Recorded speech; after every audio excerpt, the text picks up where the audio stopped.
Hi welcome to this fourth video of Excel series.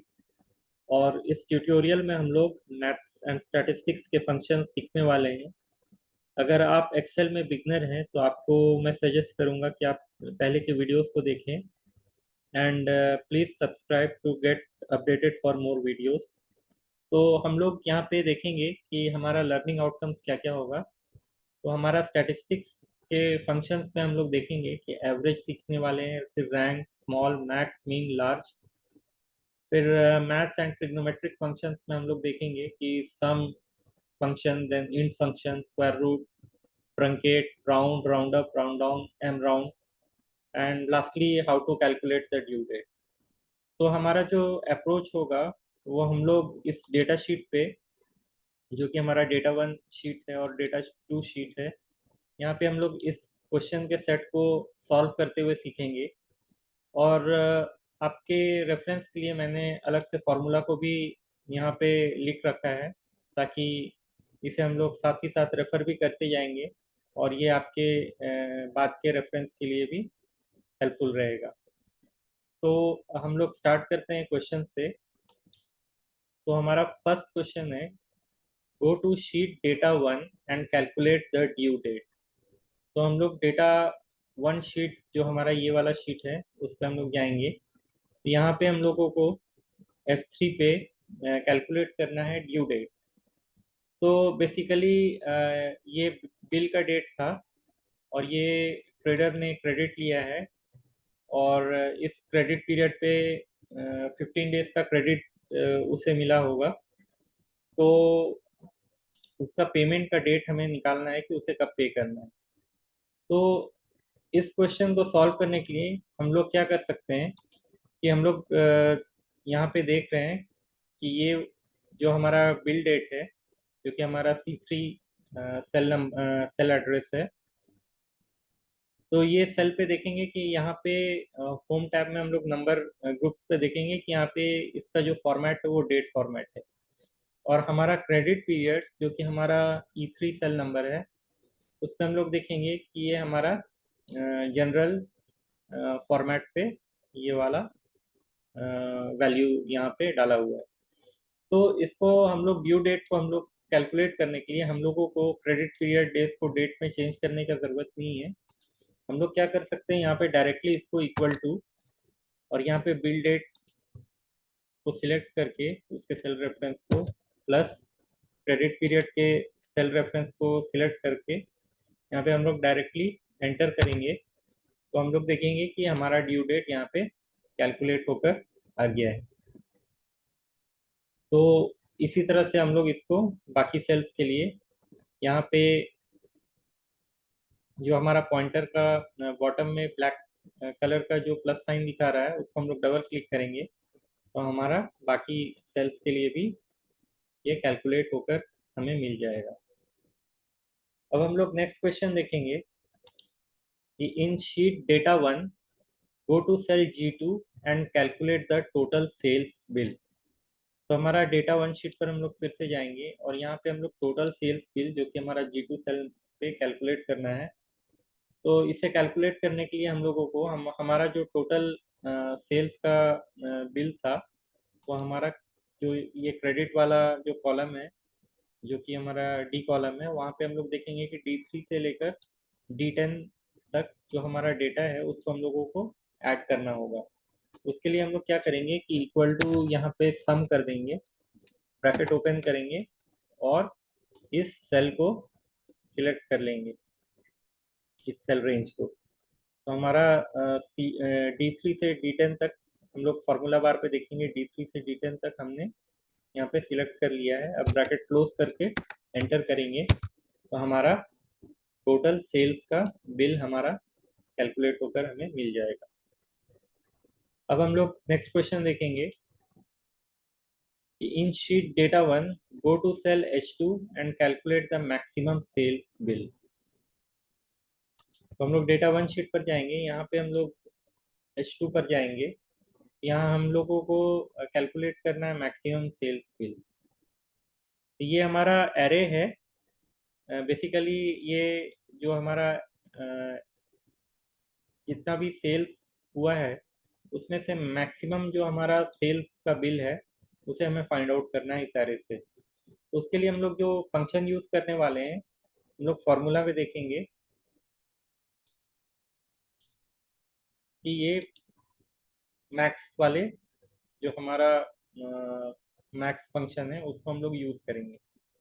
तो ये जो थर्ड नंबर पे हम लोग देख रहे हैं, तो ये मैक्स का जो फॉर्मूला है equal to max number one number two. तो ये क्या करता है कि जो भी नंबर रहता है इस रेंज पे, तो उसका उसमें से जो भी मैक्सिमम रहेगा वो आउटपुट हमें वह दे देगा। तो हम लोग डेटा वन पे जाए, शीट पर जाएंगे और यहाँ पे हम लोग मैक्सिमम सेल्स बिल के लिए equal to max function use करेंगे, ब्रैकेट ओपन करेंगे और हम लोग इस क्रेडिट वाले कॉलम से ये एरे को सिलेक्ट कर लेंगे D3 से D10 तक और इसको हम लोग ब्रैकेट क्लोज करेंगे।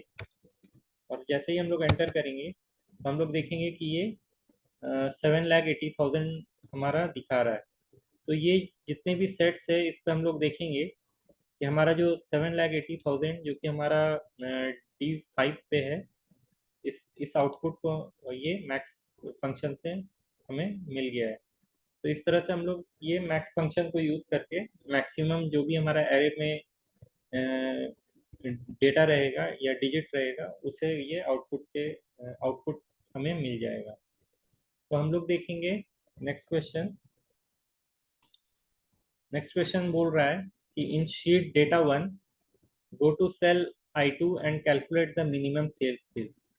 तो हम लोग डेटा वन शीट पर जाकर यहाँ पे हम लोगों को मिनिमम सेल्स बिल कैलकुलेट करना है। तो उसके लिए हम लोग मिन फंक्शन यूज करेंगे। तो ये मैक्स फंक्शन की तरह ही है। यहाँ ये बस मिनिमम जो वैल्यू के जो मिनिमम वैल्यू होगा पूरे एरे पे, तो वो हमें फेच आउट करके दे देगा। तो इसके लिए हम लोग मिन फंक्शन यूज करेंगे। तो equal to min min bracket open. अब इस एरे को हम लोग सिलेक्ट कर लेंगे D2 से D3 से D10 तक और इस तरह से हम लोग ब्रैकेट को क्लोज करेंगे और एंटर करेंगे तो देखेंगे 2,90,000 हमारा आउटपुट हमें मिल रहा है। तो इस सेट पर हम लोग देखेंगे कि ये जो सेल D9 था, यहाँ पे 2,90,000 है। ये हमारा सबसे मिनिमम सेल्स बिल है इस सेट पे। अब हम लोग नेक्स्ट क्वेश्चन देखेंगे। In sheet data one go to cell J2 and calculate the third highest sale bill. तो यहाँ पे हम लोग दो फंक्शन देखेंगे। थर्ड हाईएस्ट हमें क्योंकि कैलकुलेट करना है, तो ये हम लोग लार्ज वाले फंक्शन को यूज़ करने वाले हैं। तो बेसिकली लार्ज फंक्शन जो होता है वो हमें जो भी एरे होता है उस पे हमारा जो भी रैंकिंग हम लोग सिलेक्ट करते हैं। जैसे यहाँ पे हम लोग देख रहे हैं कि लार्ज फंक्शन में equal to large array comma के। तो इसको हम लोग देखेंगे यहाँ पे। तो यूज़ कर कर इक्वल टू, तो यहाँ पे हम लोग J2 सेल पर जाएंगे और यहाँ पे हम लोग करेंगे इक्वल टू लार्ज। ठीक है, उसके बाद ब्रैकेट ओपन करेंगे और अपने कीबोर्ड से कंट्रोल ए कंट्रोल ए की को हम लोग प्रेस करेंगे। तो इस तरह से हमारा फार्मूला का विंडो खुल जाएगा लार्ज फंक्शन का। तो हम लोग यहाँ पे देखेंगे कि यहाँ पे हमारा एरे और के, ये दो हमारा डेटा मांग रहा है। तो एरे पे हम लोग क्या करेंगे कि जो एरे से हम लोगों को रैंकिंग पता करना है, sorry not ranking, means highest, जो थर्ड हाईएस्ट हमें पता करना है, तो ये एरे को हम लोग सिलेक्ट कर लेंगे यहाँ पे। इस तरह से हम लोग इस D3 टू D10 को हम लोग सिलेक्ट कर लेंगे। और के होता है, तो के को हम लोग देखेंगे यहाँ पे विंडो पे दिखा रहा है is the position in the array or cell range of the value to return. तो यहाँ पे हमारा जो था क्वेश्चन वो था थर्ड हाईएस्ट। तो हम लोग के पे 3 यहाँ पे हम लोग एंटर करेंगे और जैसे ही हम लोग यहाँ पे फार्मूला रिजल्ट भी दिखाने लग गया है हमारा ये विंडो पे, तो ये दिखा रहा है 6,28,000। तो हम लोग इस एरे पे देखेंगे कि हमारा जो थर्ड हाईएस्ट है, तो हमारा फर्स्ट हाईएस्ट था 7,80,000, सेकेंड हाईएस्ट था 7,56,000 एंड थर्ड हाईएस्ट है हमारा 6,28,000, जो कि हमारा D10 सेल पे वैल्यू है। तो इस तरह से हम लोग लार्ज फंक्शन को यूज़ कर सकते हैं। तो इसको जैसे हम लोग एक्सेप्ट करेंगे, ये हमारा third highest sale will calculate करके दे देगा।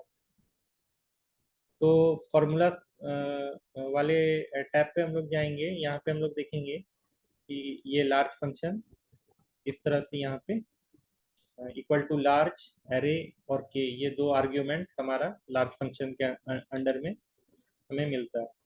अब हम लोग नेक्स्ट क्वेश्चन पे जाएंगे। Question number 6, in sheet data 1 go to cell H2 and calculate the fourth lowest sales bill। तो हम लोग डेटा 1 शीट पे जाएंगे और यहाँ पे हम लोगों को K2 पे सिमिलर जैसे हमने थर्ड हाईएस्ट को लार्ज फंक्शन से कैलकुलेट किया था, तो यहाँ पे हमें fourth lowest sales bill calculate करना है। तो इसके लिए हम लोग स्मॉल फंक्शन यूज करेंगे। तो स्मॉल फंक्शन हम लोग देखेंगे फॉर्मूला पे, ये हमारा स्मॉल फंक्शन जो सेकंड नंबर पे दिया हुआ है, तो ये भी सिमिलर टू जो हमारा लार्ज फंक्शन था उसी की तरह है। इसमें भी एरे है और के हमारा दो आर्ग्यूमेंट है। तो इसको हम लोग यूज कैसे करेंगे, तो इसके लिए हम लोग equal to small bracket open, उसके बाद हम लोग कीबोर्ड से कंट्रोल ए जैसे ही हम लोग प्रेस करेंगे, तो ये हमारा एक फॉर्मूला का विंडो खुल जाएगा। तो यहाँ पे एरे पहला आर्गुमेंट है एरे। हम लोग क्या करेंगे कि ये D3 से D10 तक हम लोग ये सेल को सिलेक्ट कर लेंगे, इस रेंज को।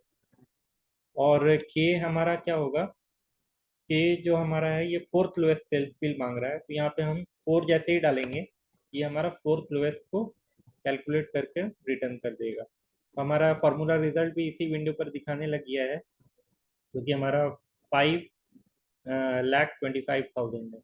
तो इसे जैसे हम लोग ओके करेंगे, ये हमारा आउटपुट होगा। तो इस तरह से हम लोग स्मॉल फंक्शन यूज कर सकते हैं। अब लास्ट क्वेश्चन हम लोग इसके इस शीट पर देखेंगे कि in sheet data 1 go to cell I2 and calculate the average of sales bill. तो इसके लिए हम लोग एवरेज फंक्शन यूज करने वाले हैं। तो एवरेज फंक्शन में equal to average number 1 number 2, ये हमारा जो भी हमारा नंबर्स रहेगा या जो हमारा एरे का रेंज रहेगा उसको हम लोग डालेंगे, तो ये हमारा एवरेज कैलकुलेट कर कर हमें मिल जाएगा। तो इसके लिए हम लोग डेटा 1 शीट पर जाएंगे और यहाँ पे इक्वल टू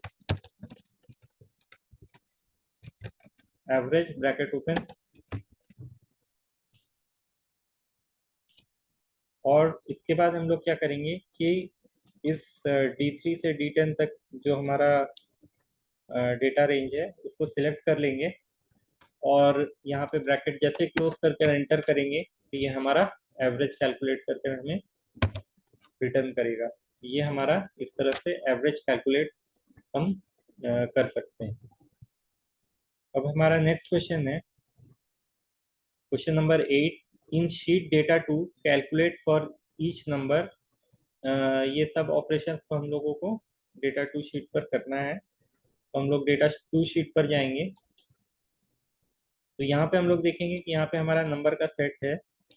तो एक नेगेटिव नंबर भी है और यहाँ पे हम लोगों को स्क्वायर रूट और फिर ट्रंकेट, फिर इंटीजर, फिर round down, M round, round up और रैंक कैलकुलेट करना है। तो हम लोग वन बाय वन सबको देखते जाएंगे। तो हम लोग सबसे पहले स्क्वायर रूट कैलकुलेट करना है। तो उसके लिए हम लोग क्या करेंगे कि इक्वल टू SQRT जैसे हम लोग करेंगे, उसके बाद ब्रैकेट ओपन करेंगे। तो कंट्रोल ए जैसे करेंगे तो हम लोग को क्या होगा कि फर्स्ट नंबर मांग रहा है। तो हम लोग क्या करेंगे कि ये 56.34 जो है इस वाले सेल के रेफरेंस को हम लोग सिलेक्ट कर लेंगे। तो ये हमारा जैसे हम लोग ओके करेंगे तो ये हमारा स्क्वायर रूट निकाल कर हमें दे देगा। तो उसी तरह हम लोग क्या करेंगे कि बाकी नंबर्स के लिए हम लोग यहाँ पे ये ब्लैक वाले प्लस सिंबल को डबल क्लिक करेंगे। तो ये हमारा इस तरह से स्क्वायर रूट हमारा कैलकुलेट हो गया बाकी नंबर्स के लिए। तो हम लोग देखेंगे कि -48.7 के लिए ये नम एरर हमारा डिस्प्ले कर रहा है। तो ये नम एरर बेसिकली इसलिए कर रहा है क्योंकि नेगेटिव नंबर्स का स्क्वायर रूट नहीं होता है। तो इसलिए ये एरर दे रहा है। तो हम लोग फिर नेक्स्ट क्वेश्चन पे जाएंगे। तो हमें यहाँ पे ट्रंकेट बेसिकली क्या होता है। ट्रंकेट जो भी डेसिमल नंबर्स होते हैं जैसे ये 56.34, तो ये पहला जो 56 है वो इंटीजर पार्ट है और पॉइंट के बाद वो हमारा डेसिमल पार्ट है। तो ट्रंकेट क्या करता है कि जो भी डेसिमल नंबर है उसमें से डेसिमल पार्ट को हटाकर वो इंटीजर पार्ट को हमें देता है। तो उसके लिए क्या है कि हम फॉर्मूला पे देखेंगे कि यहाँ पे हमारा 9th नंबर पे equal to trunc number comma num digits, ये दो आर्ग्यूमेंट्स है। तो num digit is the precision you want to truncate, ठीक है। तो 0 in case of in case if it is omitted।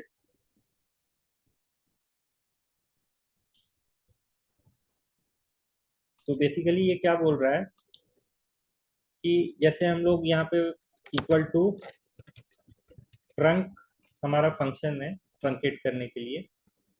तो इसके लिए हम लोग फिर कंट्रोल ए जैसे हम लोग अपने कीबोर्ड से प्रेस करेंगे तो ये हमारा ट्रंक वाले फॉर्मूला का विंडो खुल जाएगा। और यहाँ पे सबसे पहले हमारा जो आर्ग्यूमेंट है नंबर, तो यहाँ पे हम लोग नंबर को सिलेक्ट कर लेंगे जो कि हमारा ये वाला सेल है। और उसके बाद नम डिजिट्स में क्या है कि अगर हम लोग कुछ भी नहीं डालते हैं या फिर जीरो डालते हैं या फिर इसे ब्लैंक भी छोड़ देते हैं तो ये क्या करेगा, सिंपली जो हमारा डेसिमल है वो पूरा का पूरा डेसिमल को हटाकर जितना इंटीजर पार्ट है उसे रिटर्न कर देगा। और अगर हम लोग इसमें 1 प्रेस करते हैं तो ये क्या करेगा कि ये जैसे 2 डेसिमल प्लेसेस था 0.34, तो क्योंकि हम लोगों ने नम डिजिट्स में 1 डाला है तो ये हमारा 2 डेसिमल के बदले 1 डेसिमल को रिटेन करेगा। तो ये हमारा जो रिजल्ट होगा, हम लोग यहाँ पे नीचे में जहाँ पे हमारा माउस का पॉइंटर है वहाँ पे देख रहे हैं फॉर्मूला रिजल्ट, वो है हमारा 56.3।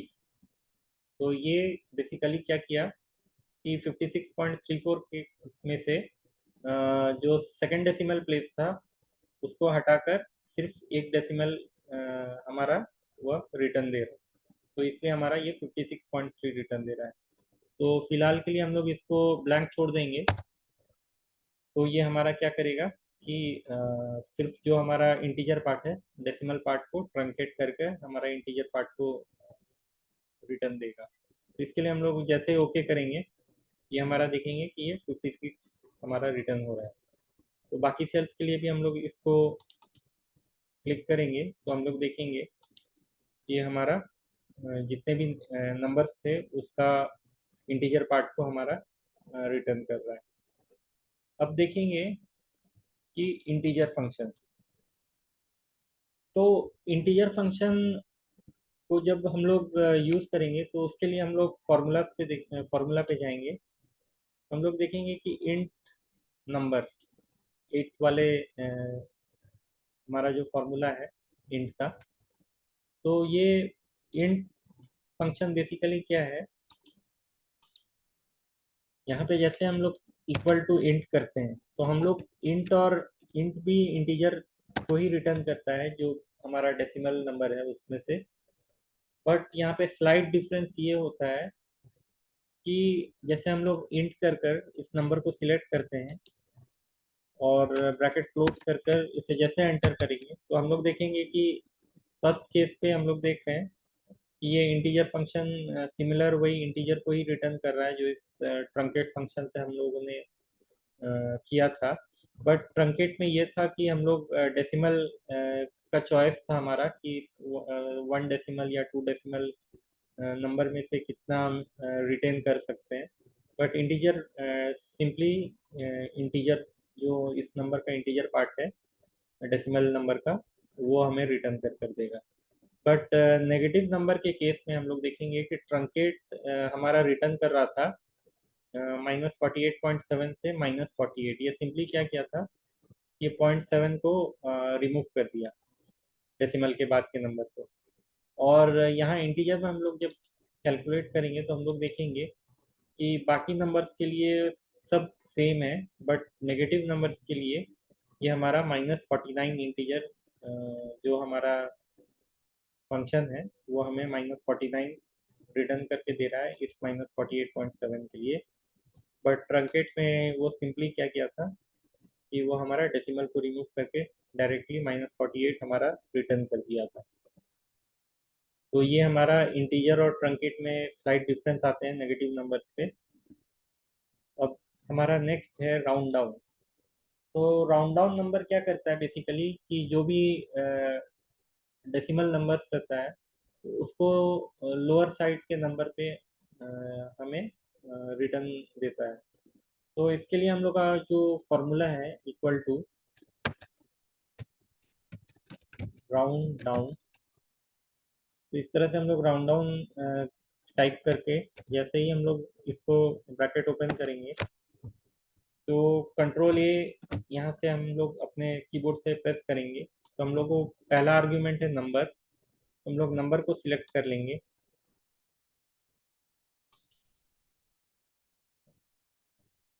अब हम लोग देखेंगे कि यहाँ पे नम डिजिट्स में क्या बोल रहा है कि num digit is the number of digits to which you want to round. ठीक है, तो अगर हम लोग इसको 0 करते हैं तो ये हमारा जैसे फर्स्ट नंबर 56.34 था जिसे हमने सिलेक्ट किया नंबर पे, नंबर आर्ग्यूमेंट पे, तो नंबर ऑफ डिजिट्स अगर हम लोग 0 करते हैं तो ये हमारा सिंपली 56 रिटर्न करेगा क्योंकि ये राउंड डाउन कर रहा है तो ये 56 देगा। अगर इसको हम लोग 1 करते हैं तो ये 1 डेसिमल रिटेन करेगा तो ये 56.3 दे रहा है। तो हम लोग अभी फिलहाल के लिए इसको हम लोग 0 कर देते हैं। ये हमारा 56 रिटर्न करके राउंड डाउन कर दिया इस नंबर को। तो हम लोग जैसे ही इसको बाकी नंबर्स के लिए देखेंगे, ये हमारा सिंपली क्या किया है कि इस नंबर के लोअर साइड पे हमें ले गया है जो कि हमारा जो नंबर का इंटीजर पार्ट था वही हमारा लोअर पार्ट हो गया। इसलिए हम इस तरह से हम लोग राउंड डाउन फंक्शन को यूज कर सकते हैं। अब हम लोग देखेंगे कि राउंड डाउन के बाद हम लोग देखेंगे एम राउंड। तो एम राउंड क्या होता है कि मल्टीपल राउंड। तो मान के चलते हैं कि पहला जो नंबर है हमारा 56.34, तो इस नंबर पे इसको हम लोग चाहते हैं कि 5 के मल्टीपल पे नियरेस्ट राउंड हो। कहने का मतलब है कि 5 के टेबल पे हम लोग देखेंगे तो जैसे हम लोग यहाँ पे इक्वल टू एम राउंड करेंगे, ब्रैकेट ओपन करेंगे और यहाँ पे इस नंबर को सिलेक्ट कर लेते हैं जो कि हमारा 56.34 वाले नंबर पे। तो उसके पहले हम लोग क्या करेंगे, इसको कंट्रोल ए करेंगे तो ये हमारा एम राउंड का जो फॉर्मूला विंडो है वो हमारा खुल जाएगा। तो इस नंबर को पहला आर्ग्यूमेंट नंबर पे हम लोग सिलेक्ट कर लेंगे जो कि हमारा A2 है। और फिर मल्टीपल हम चाहते हैं कि ये 5 के मल्टीपल पर कैलकुलेट करना। तो जैसे हम लोग 5 करेंगे तो हम लोग देखेंगे कि रिजल्ट आ रहा है 55। इसका मतलब ये हुआ कि इस नंबर को 5 के मल्टीपल पे जो भी नियरेस्ट रहेगा, जैसे हमारा 5 11 ज़ा 55 होता है एंड 5 12 ज़ा 60 होता है। तो 60 क्या है कि 56.34 से ज़्यादा डिस्टेंस पे है, बट 55 56.34 के नियरेस्ट है। तो ये 5 के मल्टीपल पे जो भी नियरेस्ट रहेगा इस नंबर के, उसको हम लोगों को आउटपुट देगा। तो इस केस में हम लोग क्योंकि 5 का मल्टीपल को हमने लिया है तो ये हमारा क्या करेगा 55 रिटर्न करेगा। अगर मान के चलते हम लोग यहाँ पे 6 के मल्टीपल को लेते तो 6 9 ज़ा 54 होता है और 6 × 10 = 60 होता है, तो 6 × 9 = 54। तो ये हमारा 54 जो कि 6 के मल्टीपल पर इस नंबर के नियरेस्ट है, तो हमारा 54 रिटर्न करेगा। और क्योंकि 6 × 10 = 60 होता है, तो 60 हमारा 56 से ज़्यादा डिस्टेंस पे है, बल्कि 54 हमारा इस नंबर के नियरेस्ट है 6 के मल्टीपल पर, तो इसलिए हमारा ये 54 रिटर्न कर रहा है। तो फिलहाल के लिए हम लोग 5 के मल्टीपल पे देखेंगे, तो इसके मल्टीपल पे हम लोग 5 जैसे ही डालेंगे और ओके करेंगे, ये हमारा 55 रिटर्न करके हमें मिल जाएगा। बाकी नंबर्स के लिए भी हम लोग देखेंगे। तो ये नेगेटिव नंबर पे भी एम राउंड काम नहीं करता है, ये भी नंबर एरर दे रहा है। ठीक है, तो ये हमारा बेसिकली जो ये हमारा देखेंगे कि 137 पे 5 के मल्टीपल पे 135 137 के नियरेस्ट है, और 5 के मल्टीपल पे 5 9 ज़ा 45 होता है, 5 10 ज़ा 50, तो ये 50 हमारा ज़्यादा नियरेस्ट है 48.4 के इस नंबर पे, तो ये हमारा इसलिए 50 रिटर्न कर रहा है। तो इस तरह से हम लोग एम राउंड को यूज़ कर सकते हैं। अब हमारा नेक्स्ट है राउंड अप। तो बेसिकली राउंड अप क्या करता है कि जो भी डेसिमल नंबर रहता है, तो उसको अपर साइड पे हमें नंबर जो रहेगा उसको हम लोगों को रिटर्न करेगा। तो उसको उसका जो फॉर्मूला होता है वो इक्वल टू होता है राउंड अप ब्रैकेट ओपन। तो जैसे कंट्रोल ए हम करेंगे कीबोर्ड से, तो ये हमारा जो फॉर्मूला का विंडो है वो खुल जाएगा। तो यहाँ पे भी दो आर्ग्यूमेंट्स है, नंबर और नम डिजिट्स। तो नंबर पे हम लोग जाएंगे और नंबर पे हम लोग यहाँ पे इस नंबर को सिलेक्ट कर लेंगे जो कि हमारा 56.34 है, और यहाँ नम डिजिट्स पे जाएंगे, और यहाँ पे नम डिजिट्स पे फिर हम लोगों को नम डिजिट्स पे अगर हम लोग ज़ीरो डालते हैं, तो ये क्या करेगा कि ज़ीरो डेसिमल प्लेस रिटर्न करेगा, और अगर हम लोग इस पे 1 करते हैं तो ये सिंगल डेसिमल हमारा जो भी डिजिट रहेगा उसके बाद वो रिटर्न करेगा। हम लोग फिलहाल के लिए इसको अगर 1 करते हैं तो ये हमारा रिटर्न कर रहा है 56.4। तो ये 56.34 को जो हमारा राउंड अप अगर करेंगे तो ये हमारा 56.4 रिटर्न कर रहा है। उसी तरह अगर हम लोग इसको ज़ीरो करेंगे, ये हमारा 57 रिटर्न कर रहा है जो कि हमारा अपर साइड पे है। तो फिलहाल के लिए हम लोग यहाँ पे नम डिजिट्स को ज़ीरो ले लेंगे, और जैसे ही ओके करेंगे तो देखेंगे कि ये 50 पहला नंबर के लिए जो यहाँ हमारा 56.34 था, उसको हम लोग को रिटर्न करके 57 यहाँ पे राउंड अप कर दिया है। तो इस तरह से हम लोग बाकी नंबर्स के लिए देखेंगे, तो देखेंगे कि इस नेगेटिव वाले नंबर के लिए जो -48.7 था उसके लिए हम लोगों को -49 रिटर्न किया है, 39 के लिए 39.5343 के लिए 40 रिटर्न किया है, और इस तरह से बाकी नंबर्स को ये अपर साइड पे ले गया है। तो इस तरह से हमारा राउंड अप फंक्शन होता है। तो राउंड अप फंक्शन में हम लोग देखेंगे कि ये 13th नंबर पे ये हमारा दो आर्ग्यूमेंट्स है, नंबर और नम डिजिट्स। अब हम लोग नेक्स्ट जो हमारा है वो है रैंक। तो बेसिकली रैंक में 3 आर्ग्यूमेंट्स होते हैं। तो हम लोग फॉर्मूला पे देखेंगे,